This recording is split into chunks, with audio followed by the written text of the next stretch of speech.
பல்லவி வர்மா தலைமை உரையாற்ற வரவேற்கிறோம். வரவேற்புரை ஆற்ற இருக்கிற சிவா ஐயா அவர்களை மேடைக்கு வருமாறு அன்போடு அழைத்து மகிழ்கிறோம். தலைமையேற்று இருக்கக்கூடிய பல்லவி வர்மா அவர்களை, சாராட்சியர் அவர்களை மேடைக்கு வருமாறு அன்போடு அழைத்து மகிழ்கிறோம்.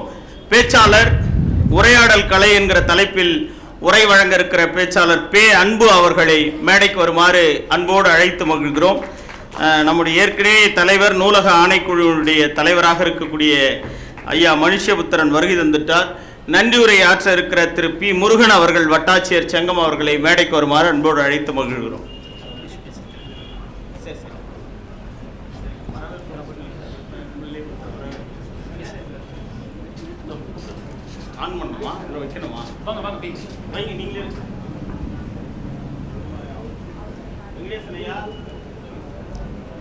நல்லுலகர் திரு வெங்கடேசன் அவர்களை ஏறக்குறைய வெளி மாநிலத்திலிருந்து இறக்குமதி செய்திருக்கிறோம். அவரை வருக என்று வரவேற்கிறோம்.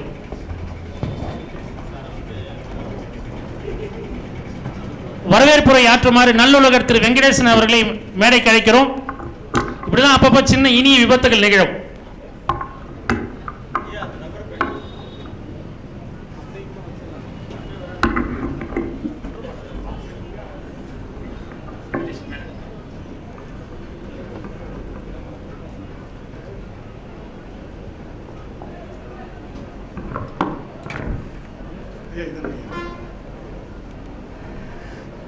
அனைவருக்கும் இனிய மாலை வணக்கம். திருவண்ணாமலை புத்தக திருவிழாவில் இன்று 3ஆம் நாளான நிகழ்விற்கு இங்கே தலைமையேற்று நடத்திருக்கின்ற செய்யாறினுடைய சார் ஆட்சியர் செல்வி பல்லவி வர்மா ஈயாப்பா அவர்களை உங்களின் சார்பாகவும் இந்த விழாக்குழுவின் சார்பாகவும் வருகவென்று வரவேற்று இங்கே அழகாக ஒரு மாலை நேரத்தில் கலை நிகழ்ச்சி நடத்திய வேடியப்பனூர் அரசு உயர்நிலைப்பள்ளி மாணவ மாணவியர் மற்றும் ஆசிரியர்களுக்கும், விக்னேஷ் பன்னாட்டு மேல்நிலைப்பள்ளியினுடைய ஆசிரியர் பெருமக்கள், குழந்தைகளை அனைவரையும் வருகவென்று அன்போடு வரவேற்று இங்கே சிறப்புரையாற்ற வந்திருக்கின்ற மண்ணின் மைந்தர் திரு பேச்சாளர் அன்பு அண்ணா அவர்களை உரையாடல் கலை என்பது தலைப்பினூடாக இங்கே பேச வந்திருக்கின்ற அன்பு அண்ணா அவர்களையும் வருகவென்று வரவேற்று இங்கே தமிழால் வாழ்ந்தோம் என்ற தலைப்பில் இங்கே பேச வந்திருக்கின்ற எங்களுடைய நூலக ஆணைக்குழு தலைவர் கவிஞர் மனுஷபுத்திரன் அவர்களை, ஐயா அவர்களை வருகவென்று உங்களின் சார்பாக அன்போடு வரவேற்று இங்கே நன்றியுரையாற்ற வந்திருக்கின்ற செங்கம் வட்டாட்சியர் திரு முருகன் ஐயா அவர்களையும், இங்கே எங்களுடைய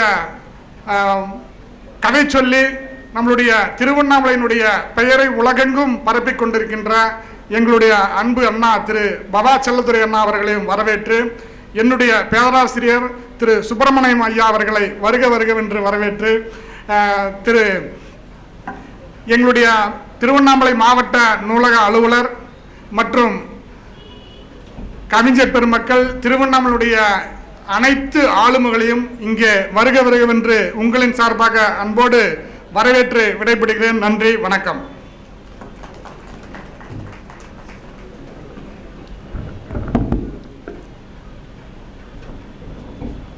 நண்பர், நல்லுலகர், நூலக தந்தை ரங்கநாதன் விருது பெற்ற திரு வெங்கடேசன் அவர்களுக்கு மனமார்ந்த நன்றி.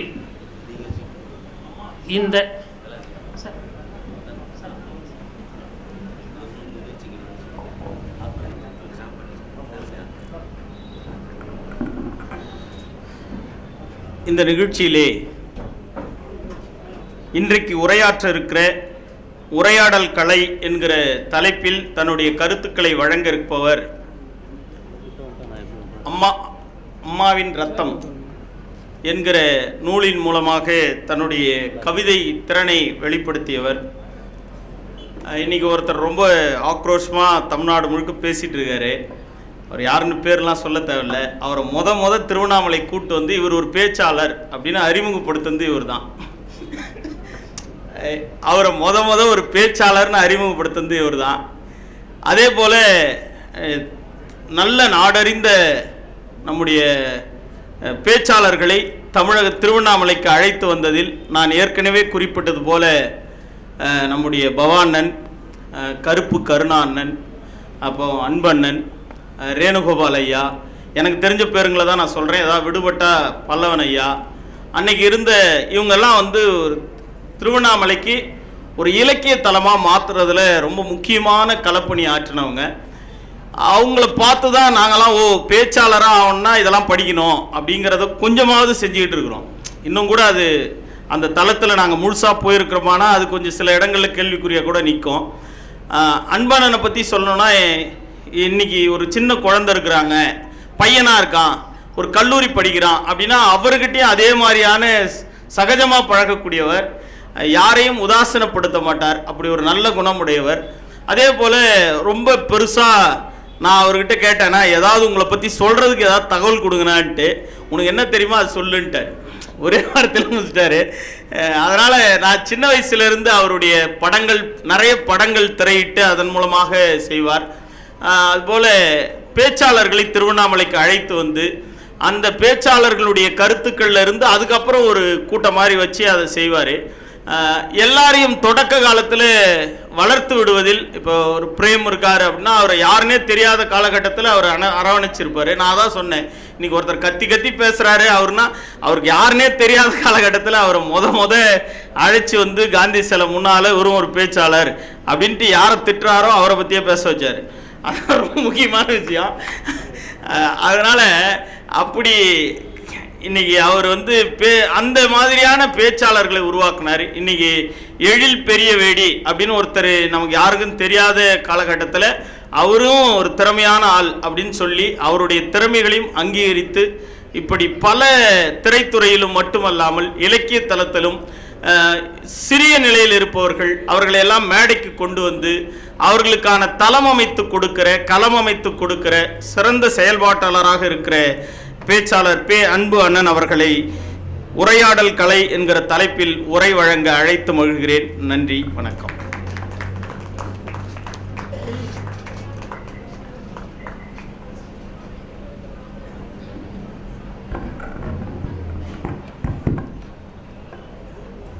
அன்பு நண்பர்களே, தோழர்களே, எனக்கு இந்த புத்தக கண்காட்சியில் பேசுவதற்கு தலைப்பு கேட்டாங்க. அப்போ நான் தலைப்பு வந்து 2 தலைப்பு சொன்னேன். ஒன்று வந்து உரையாடல் கலை என்கிற ஒரு தலைப்பு, இன்னொரு தலைப்பு வந்து சுத்த கர்நாடகம் அப்படின்னு ஒரு தலைப்பு கொடுத்தேன். அது இந்த வட்டார வழக்கில் சுத்த கர்நாடகம் அப்படின்னு சொன்னோம்னா ஒன்றுத்துக்கும் உதவாதவர், வேஸ்ட்டு அப்படின்றாங்க இல்லைங்களா, அந்த பொருள்படக்கூடிய அர்த்தம் அது. ஆனால் நான் அதுக்காக கொடுக்கல. இப்போது ஒரு மிக பெரும் விவாதம் ஒன்று நடந்து கொண்டிருக்கிறது. அதில் மிக முக்கியமானது ஒரு விவாத பொருளாக இருக்கிறது கர்நாடக சங்கீதம் சம்பந்தமான ஒரு நூல். கர்நாடக சங்கீதம் சம்பந்தமான ஒரு நூலை, அதே மாதிரி பரதநாட்டியம் சம்பந்தமான ஒரு நூலை எழுதிய ஒரு நபர், கர்நாடக சங்கீதத்தினுடைய மிக பெரும் புகழ்வாய்ந்த TM கிருஷ்ணா என்கிறவர். அவர் வந்து அந்த புத்தகத்தை எழுதினார். 2013 அந்த புத்தகம் வந்து ஒரு புத்தகம் சதர்ன் மியூசிக் அப்படின்ற ஒரு புத்தகம் வந்து வெளிவந்தது. அது பல கேள்விகளையும் பல விமர்சனங்களையும் தன்னுடைய சொந்த பிராமண சமுதாயத்தை கேள்வி கேட்பதாகவும், ஒரு ஏறத்தாழ அவர் வந்து ஒரு கருங்காலியாகவும் நம்ம குலத்தை கெடுக்க வந்த கோடாரியாகவும் பார்க்கிற அளவிற்கு மிக கடுமையான விமர்சனம். ஆனால் அதை யாரும் பேசிக்கொள்ளவே இல்லை. அதை போலவே இந்த பரதநாட்டியம் சம்பந்தமாக பேசிய ஒரு நூல். இன்னொன்று, ரெண்டாவது வந்து அவர் 2020 ஒரு புத்தகம் வெளியிடுறாரு. அந்த புத்தகம் வந்து செபாஸ்டியன் அண்ட் சன்ஸ் அப்படின்னு ஒரு புத்தகம். அந்த புத்தகம் ஏறத்தாழ மிக பெரிய அதிர்வை உருவாக்கிய ஒரு புத்தகம். இந்த 2 புத்தகங்களுமே என்ன பேச வருது அப்படின்னா, ஒரு 100 அல்லது 150 வருடங்களுக்கு முன்னால் இந்த பரதநாட்டியம் என்பது பிராமணர் கையில் இல்லை, பிராமணர் அல்லாதவர் கையில் இருந்திருக்கு. எப்படி அது அவங்க கைக்கு போச்சு, அவங்க கைக்கு எப்படி போச்சு அப்படின்ற ஒரு கேள்வி. அதே மாதிரி கர்நாடக சங்கீதம் என்கிற அற்புதமான அந்த கலை இன்று இந்தியாவில் குறிப்பாக பிராமணர்கள் உயர்த்தி சொல்லக்கூடிய அந்த மேல்தட்டு சமூகத்தினுடைய கிளாசிக்கல் கலையாக அறியப்படக்கூடிய அந்த கலை எப்படி வந்து பிராமணர் அல்லாதவர் கையில் இருந்தது அப்படின்ற விஷயத்தை ரொம்ப தீவிரமாகவும், அதாவது களப்பணி செய்து ஆய்வு செய்து அவர் அந்த புத்தகத்தை கொண்டு வந்தார். ஏறத்தாழ இந்த 2 புத்தகங்களுமே வந்து ஒரு 150 வருடங்களுக்கு முன்னால் இருந்து நீ அப்படியே போனீங்கன்னா ஒரு 4000 அல்லது 5000 வருடங்களுக்கு நீண்ட மரபுடைய நம்முடைய தமிழர்களின் இசையையும் அதாவது சதிர் என்ற கலையையும் இணைத்து மிக பிரமாதமாக அவர் ஆய்வு செய்து கொடுத்திருக்கிறார். அதில் என்ன பெரிய விஷயம் அப்படின்னா, இந்த பொதுவாகவே இந்த மாதிரியான புத்தகம் போடுவது, அதிர்வை உருவாக்குவது அப்படின்னா நாமெல்லாம் என்ன பண்ணுவோம்னா உடனே அந்த புத்தகத்தை வாங்கி படித்து அதை வந்து பயங்கரமாக ஏதோ ஒரு விதத்தில் அதை கொண்டாட்டமாக மாற்றிடுவோம், கடுமையான விமர்சனம் இருந்தாலும் கூட. ஆனால் அந்த புத்தகத்தை அந்த பிராமண சமூகத்தை சேர்ந்த ஒரு நபர்களும் வெளியே பேசவே இல்லை, மிகவும் மௌனமாக இருந்தார்கள்.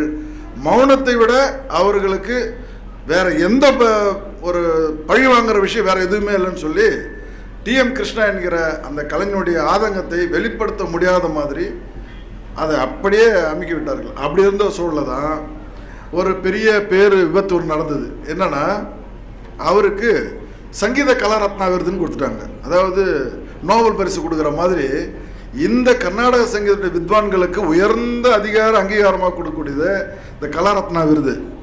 அந்த கலாரத்னா விருதை வாங்கின பிறகு எல்லாரும் பயங்கரமாக டென்ஷன் ஆகிட்டாங்க. எங்களுடைய குலத்தை வந்து அந்த கோடாரிக்கு நீங்கள் எப்படி கொடுக்கலாம், மோசமான ஆள் அப்படின்னு பேச ஆரம்பிக்கிறாங்க.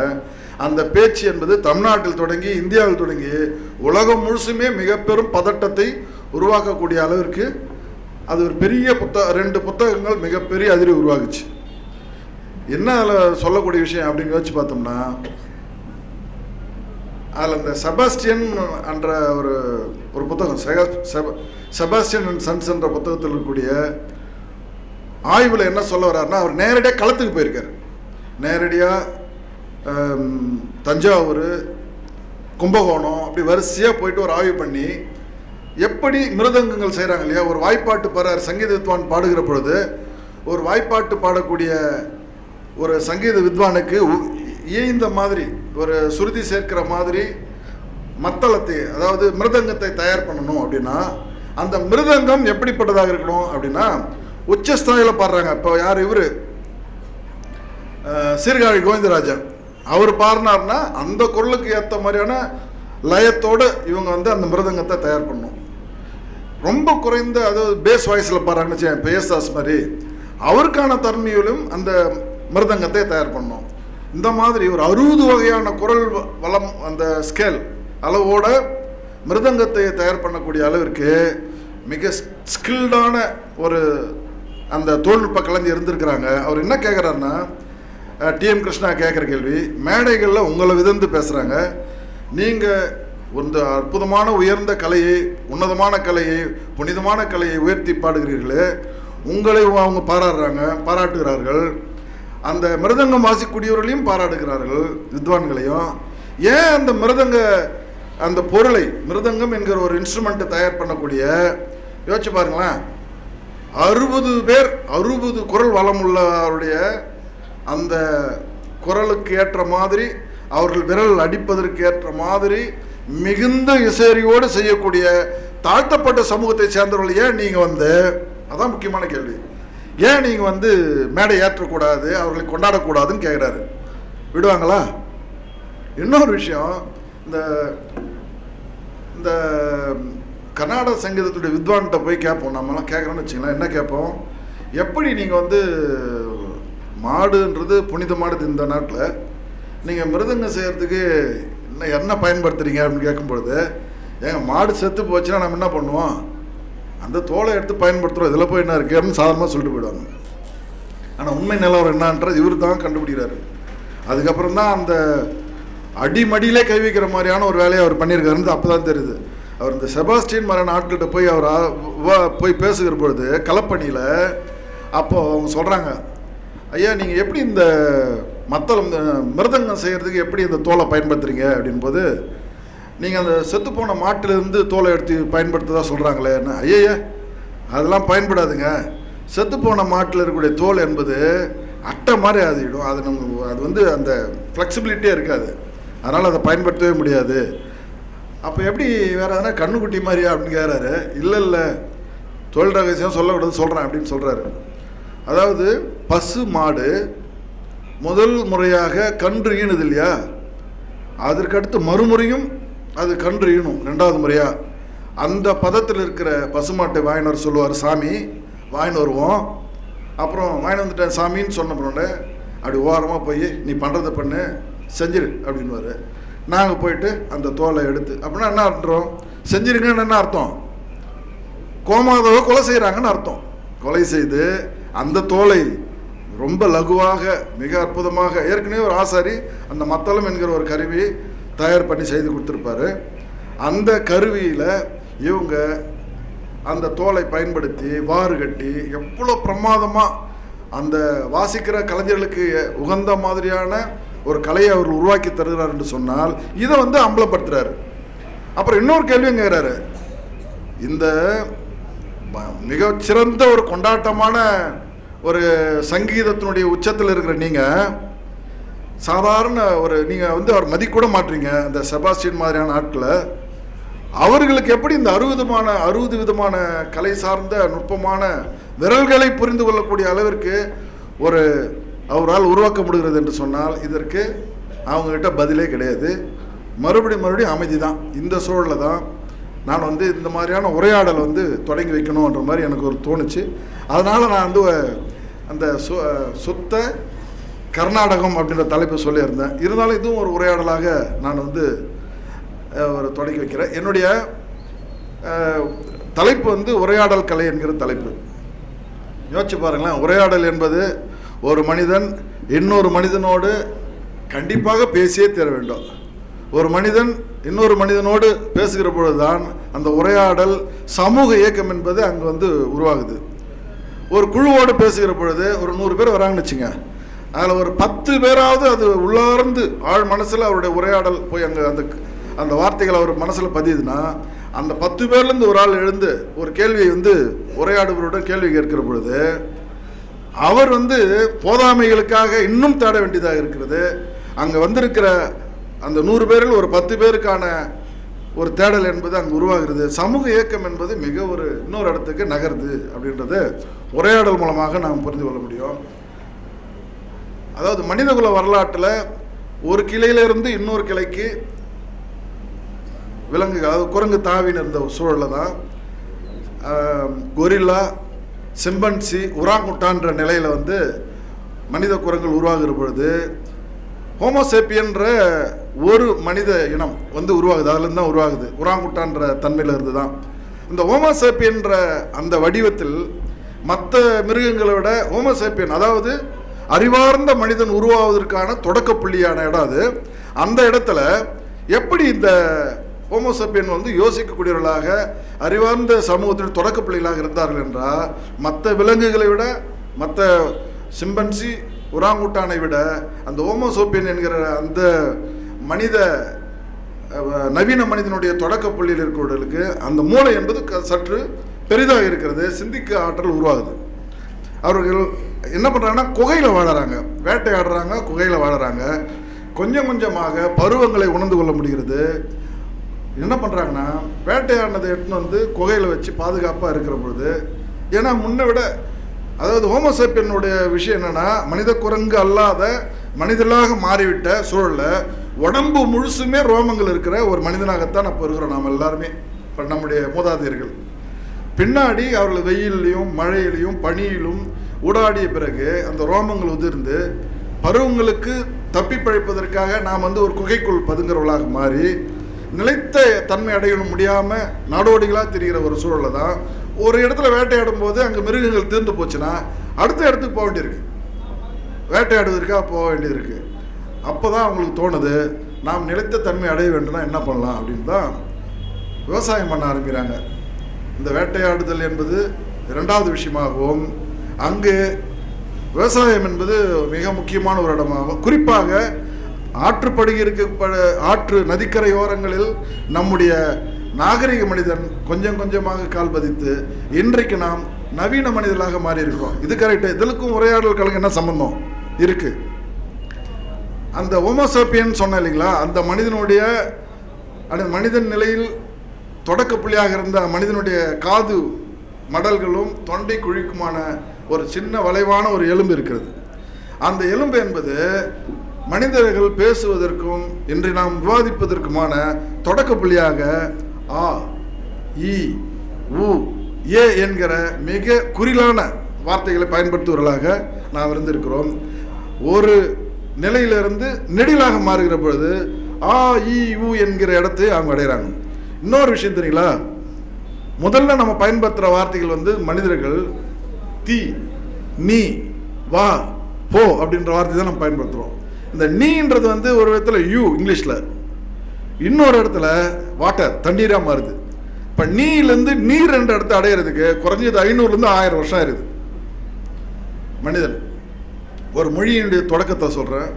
நீர்லேருந்து தண்ணீராகவும் அல்லது வெந்நீராகவும் நாம் புரிந்து, இது குளிர்ந்த தண்ணீர், இது சூடான தண்ணீர் என்கிற நிலை அடைவதற்கு மறுபடியும் ஒரு 1000 வருடங்கள் ஆகிறது. அப்போது மனிதன் பேசுவதற்கு ஒரு மொழியை அடைவதற்கு ஒரு 40,000 to 50,000 ஆண்டுகளுக்கு முன்னாலே இது தொடங்கி இருக்கிறது என்கிற ஒரு சூழலிருந்து தான் நாம் இந்த சமூகத்தில் உரையாடுபவர்களாக பேசுபவர்களாக தொடங்கி இப்போ சதாவும் பேசிக்கொண்டே இருக்கிறோம். அதுதான் உண்மை. பேச நிறுத்துற மாதிரியே இல்லை, நம்ம அப்படி பேசினே இருக்கிறோம்ன்ற அளவுக்கு போயாச்சு. மனிதர்களே, என்ன விஷயம்னா நண்பர்களே, ஒரு விஷயம், உரையாடல் அப்படின்னு நம்ம சொல்கிறோம் இல்லையா, இந்த உரையாடுவது என்பது எவ்வளோ முக்கியன்றது ஒரு சின்ன உதாரணம். இந்த தலைவர்கள் மக்களோடு உரையாடுகிற பொழுது அந்த உரையாடல் என்பது அன்று இருக்கிற அந்த சமூக அசாதாரணமான சூழலில் ஒரு உரையாடல் என்பது ஒரு பெரிய வெடிப்பை, ஒரு பெரிய மாற்றத்தை, ஒரு நாட்டிலே புரட்சியை உருவாக்கக்கூடிய அளவிற்கு சில எல்லா நாடுகளும் நிறைய நாடுகள் நடந்திருக்குது. இப்போ உதாரணம் ஃபிடல் காஸ்ட்ரோ அப்படி ஒரு உரையாடல் நிகழ்த்துறாரு. உலகத்தின் மிக பெரும் வல்லரசாக இருந்த அமெரிக்காவை எதிர்த்து போராடி மிக பெரும் சவாலை சந்தித்து வெறும் 18 பேர் கொண்ட குழு, வெறும் 18 பேர்கள் தான் ஒன்றா சேர்ந்து, அதில் பார்த்தா ஃபிடல் காஸ்ட்ரோ கூட சேக்குவாராவும் இருந்தார்.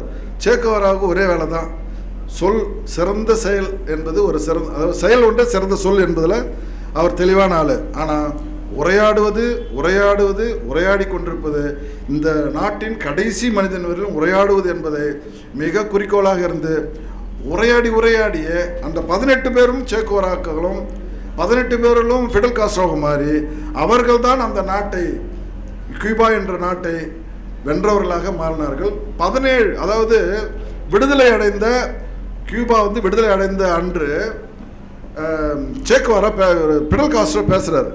பேசுகிற பொழுது 7 மணி நேரம் பேசுகிறார். கியூபா முழுசும் நடந்து போகிறவங்க கேட்டுனே இருக்காங்க, சைக்கிளில் போகிறவங்க கேட்டுனே இருக்கிறாங்க அந்த குரலை. ஒரு உணவு செய்யக்கூடிய ஒரு தாய் அது கேட்டுனே இருக்காங்க அந்த உரையாடலை. இப்படி அன்றாட வேலைகளிலிருந்து விடுபட்டு கேட்டவர்கள் அப்புறம் அன்றாட வேலை செய்து கொண்டே அந்த 7 மணி நேரம் உரையை கேட்கிறாருன்னா அந்த உரை எவ்வளோ மந்திரமான உரை, எவ்வளோ மாயாஜாலங்கள் நிறைந்த உரை, எவ்வளோ வசீகரமான குரல், எப்படி அந்த நாட்டை நேசித்த குரல் என்பதை அந்த மக்கள் உணர்ந்து அந்த நாட்டின் விடுதலைக்கு போராடிய, அந்த நாட்டை மீட்டு தந்த ஃபிடல் காஸ்ட்ரோவுக்கு அந்த மக்கள் தந்த மிக பெரும் மரியாதை தான் அந்த குரலை, வசீகரமான குரலை அவர் அங்கீகரித்து 7 மணி நேரம் அந்த பேச்சை கேட்டார். உலகத்தின் தலை சிறந்த 10 பேச்சாளர்களில் ஃபிடல் காஸ்ட்ரோ ஒருத்தர்.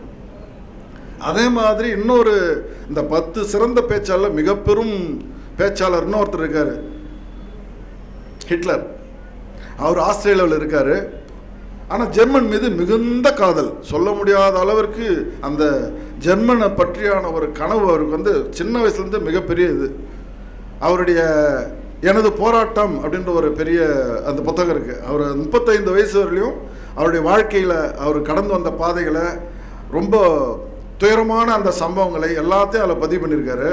அதில் என்ன சொல்கிறாருன்னா, 35 வயதிற்கு பிறகு நான் இந்த ஜெர்மன் நாட்டில் என்னுடைய ஆஸ்திரேலியா குடியுரிமையை ரத்து செய்துவிட்டு நான் ஜெர்மனுடைய குடிமகனாக மாறினேன் அப்படின்னு சொல்கிறார். குடிமகனாக மாறி அந்த நாட்டு மக்களிடம் உரையாடி அவர் அந்த நாட்டுடைய இராணுவத்திலே ஒரு தன்னையும் இணைத்துக் கொள்கிறார்.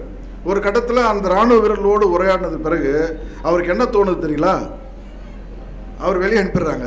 தனியாகவே அவர் பின்னாடி ஒரு பெரிய படை உருவாக்கி, நாஜி படைகளை உருவாக்கி, அவர் எப்படியெல்லாம் கற்பனை செய்தாரோ அந்த ஜெர்மனை சீர்குலைத்ததில், அண்டை நாடுகள் மீது போர் செய்து அந்த நாட்டையெல்லாம் சுக்குநூறாக்கியதில், லட்சக்கணக்கான கோடிக்கான மக்களை கொன்று குவித்ததில் ஹிட்லருடைய பேச்சு என்பது ஒரு மிகப்பெரிய வினையாற்றியது.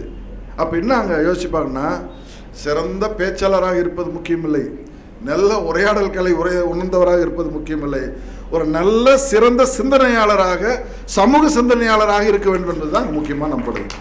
இது ஒரு பெரிய நாம் புரிந்து கொள்ள வேண்டியது. அதை போலவே சீனாவுடைய மாவோ வந்து ஒரு அப்பா வந்து அவருக்கு எப்பயுமே உடன்பாடு இல்லாத ஒரு ஆள். அவர் வந்து ஒரு ஃபியூடலிஸ்ட். அவர் மாதிரி நிலப்பரத்துவ அவருக்கு அந்த பணியில் வேலை செய்யல அடிமைப்படுத்துகிற மாதிரி ஒரு ஆளை, அவர் ரொம்ப மோசமாக நடத்தக்கூடிய ஒரு மனிதரை, இந்த மனிதநேயமிக்க ஒரு மாசேதுங் என்கிற மாவோவால் அதை புரிந்து கொள்ளவே முடியவில்லை, ஏற்றுக்கொள்ளவே முடியவில்லை. கொஞ்ச நாளே அவங்க அப்பா விட்டு விலகி அவர் வெளியூருக்கு போயிடுறார். வெளியூருக்கு போயிட்டு அங்கே போய் தன்னுடைய சம்பாதியத்தில் அவர் படிக்கிறார். படிச்சுட்டு அப்படியே இந்த நண்பர்களோடு வேலை செஞ்சுட்டு படிச்சுட்டு இப்படியே மாற்றி இருக்கிற பொழுது ஒரு அரசியல் சார்ந்த நண்பர்களோடு உரையாட ஒரு வாய்ப்பு கிடைக்குது. அப்போ நண்பர்களோடு